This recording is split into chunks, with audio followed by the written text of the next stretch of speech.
Hello class 8, how are you? I believe everybody is fine, healthy, safe and bearable. Alright, today I am going to explain you the chapter that is Introduction to Microsoft Access 2013. Okay, now let me just discuss few important things before explaining the chapter. First of all, I have given you the half-yearly portions. Lots of students are asking me again and again, sir, what is the half-yearly portions? So I have already discussed with you in the last video what was the half-yearly portion. So if you people will go through with the tutorials, you will understand that what I have given you. Okay, and I have seen that most of the videos are still unseen. So try to go through with the videos. It will be a little bit easier for you to understand the chapter. And one more important thing, about your project works. Very soon I'm going to provide you the project works, and even I'm going to give you the revision part. That is the last part. I'm going to give you a revision part. Yeah, and question answer parts I have completed. Exercise all done. And this will be the explanation part which you have to go through and you have to understand the chapters so that you can answer the all questions which will be coming to your half-yearly exam. Okay, so without wasting much time, let us begin with the chapter that is Introduction to MS Access 2013. Okay, let's go.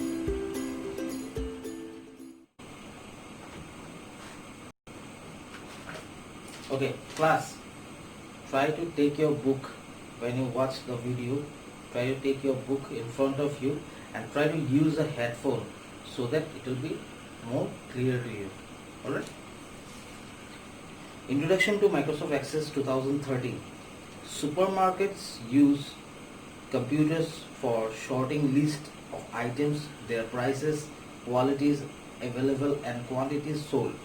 Have you ever thought how they store, manage, quickly retrieve data about so many products? देखो, access, ठीक है, power point किया है, Excel किया है, word किया है, access क्या है ये मैं तुम्हें अभी समझा रहा हूँ. कोई भी रिकॉर्ड्स, कुछ भी रिकॉर्ड्स तुमको रखना है, कोई भी डेटाबेस रखना है, कोई भी चीज़ का एक सिस्टमेटिक वे से तुमको हिसाब रखना है, तो एक्सेस का यूज होता है. ठीक है, the Access has been used there. Your elders can book railway tickets online. Where is the data about trains, their timings and seat allocation stored? How is it that when a person books a ticket, the reserved and the available seats are automatically managed? If a person is asked to memorize such records, it will be an almost impossible task. To deal with such problems, data is stored and managed in a computer using database.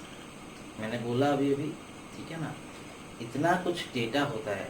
तुम्हें कोई भी चीज़ का record रखना होता है, हिसाब रखना होता है, तो एक्सेस को यूज़ किया जाता है, MS एक्सेस को यूज़ किया जाता है.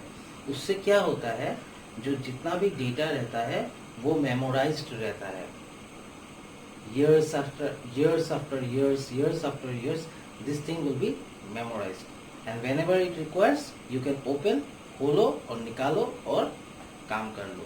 ठीक है, अगर कोई चीज़ जैसे कि अभी जैसे कि रेलवेज का बात हुआ, रेलवेज, एयरवेज एंड एवरीथिंग, वहाँ में वो चीज़ एलोकेटेड करके रख दिया जाता है. It has been allocated there. When you open it, you can directly reserve that thing. Alright. These days, large amount of data are required to be stored at all the places such as hotels, hospitals, supermarket, railway stations, airports, offices. In this chapter, we will learn more about database and its related technologies. Alright? Database and DBMS. DBMS means Database Management System. A database is an organized collection of related data so that it can be easily accessed, managed and updated. A database management system, DBMS, is a software program that enables you to create, modify, extract data from database. DBMS is based on different data modules such as network, hierarchical and relational. A DBMS based on the relational data module stores data in the form of tables is called Relational Database Management System, RDBMS. RDBMS. That is Relational Database Management System. We will learn about Microsoft Access, which is an example of RDBMS. Okay? Microsoft Access is an example of Relational Database Management System. Some other examples of RDBMS are Oracle, Microsoft SQL Server and MySQL. ठीक है, तो ये लोग क्या है, ये लोग example है डेटाबेस मैनेजमेंट का. ठीक है ना. देखो, इतना कंफ्यूज होने का जरूरत नहीं है. डेटाबेस मैनेजमेंट और एक्सेस में सिमिलरिटी यही है. डेटाबेस मैनेजमेंट क्या है, जितना भी डेटा होता है कोई भी एक पर्टिकुलर काम के लिए, पकड़ लो तुमने कोई कंपनी खोला है या तुम्हारा कोई दुकान है या तुमने कोई कंपनी खोला है, उसका जितना रिकॉर्ड्स होता है, मेमोरी होता है, वो तो एक इंसान के लिए पॉसिबल नहीं है. It is not possible for one person to remember all the records year after year. 2002 में 2003 में क्या रिकॉर्ड्स था, वो 2020 में एक इंसान को बोलने में दिक्कत हो ही सकता है. It will be a problematic. So if we use MS Access and prepare a database, then whenever we require, we can bring out that record. ठीक है. Advantages of database पढ़ लेना, क्या क्या advantages है. ठीक है, मैं सिर्फ हाईलाइट कर दे रहा हूँ. Reduce data redundancy, reduce update and errors, increased consistency, improved data access to user, improve data security, maintaining standards. ठीक है, ये जो एडवांटेजेस बोला गया है, ये सारा चीज हम लोग का फायदा होता है.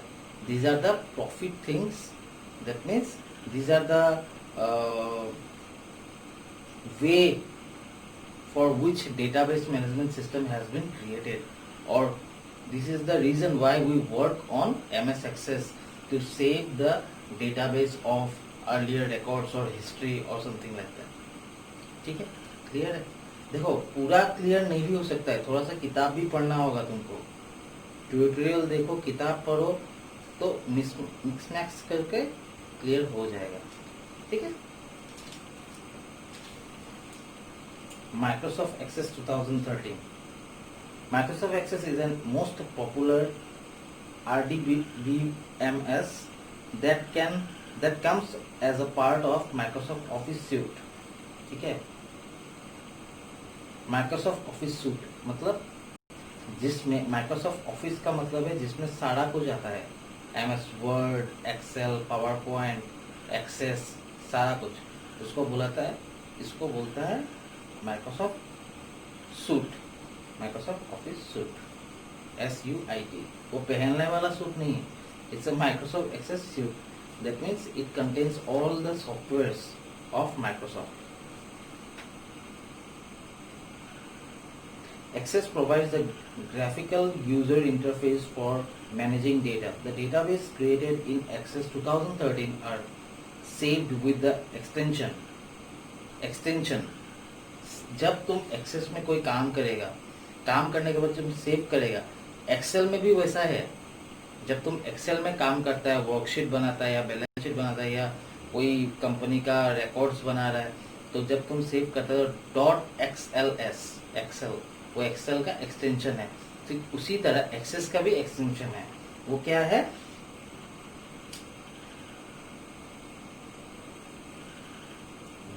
.accdb, Access database. Database is Access 2013 are composed of 4 main objects, tables, queries, forms, reports. 4 main चीज में ये फॉर्म किया जाता है, वो tables, reports, queries and forms. ठीक है, ये 4 चीज में। These objects allow you to enter, store, analysis, compile the data. अभी ऑब्जेक्ट्स इन एक्सेस, अभी क्या क्या चीज है, टूल्स क्या क्या है एक्सेस में जिससे तुमको हेल्प होगा काम करने में। टेबल्स है, क्वेरीज है, फॉर्म्स है। ठीक है, ये सब मैं हेडलाइन पढ़ रहा हूँ, थोड़ी तुम लोग पढ़ लेना। टेबल्स देखो, टेबल्स है, क्वेरीज है, फॉर्म्स है। मतलब टेबल्स होगा, कुछ अलग अलग फॉर्मेट होगा टेबल्स का, जिसके थ्रू तुम इस टेबल में इस टाइप का रिकॉर्ड्स रख सकेगा, इस टेबल में इस टाइप का रिकॉर्ड्स रख सकेगा। क्वेरीज मतलब कुछ डिफरेंट ऑप्शन होगा कि क्या क्या तुमको हेडिंग चाहिए, किस टाइप का हेडिंग चाहिए, या क्या डेफिनेशंस चाहिए, तो वो क्वेरीज में आ जाएगा। फॉर्म्स मतलब कुछ अंदर में कुछ अलग से तुम कोई रूल्स एंड रेगुलेशन बनाना चाहते हो तो उसका अलग अलग तुमको फॉर्म्स मिल जाएगा, या कोई नोट छोड़ना चाहता है तो उसका फॉर्म्स मिल जाएगा। ठीक है, लास्ट में reports. If forms are input, the reports are for output. ठीक है, अगर फॉर्म्स, जो फॉर्म्स तुम डालेगा वो अगर कोई चीज का इनपुट है तो रिपोर्ट उसका आउटपुट है। ठीक है, अगर फॉर्म्स आउटपुट है तो रिपोर्ट इनपुट्स होगा। मतलब मैंने तुम्हें ये सारा कुछ दे दिया है, मैंने तुम्हें ये फॉर्मेट बना के दे दिया है। देखो ये वाइस वर्सा है।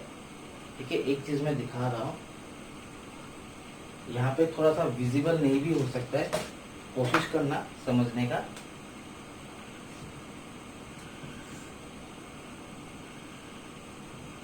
फॉर्म्स, ठीक है, फॉर्म्स एंड रिपोर्ट्स,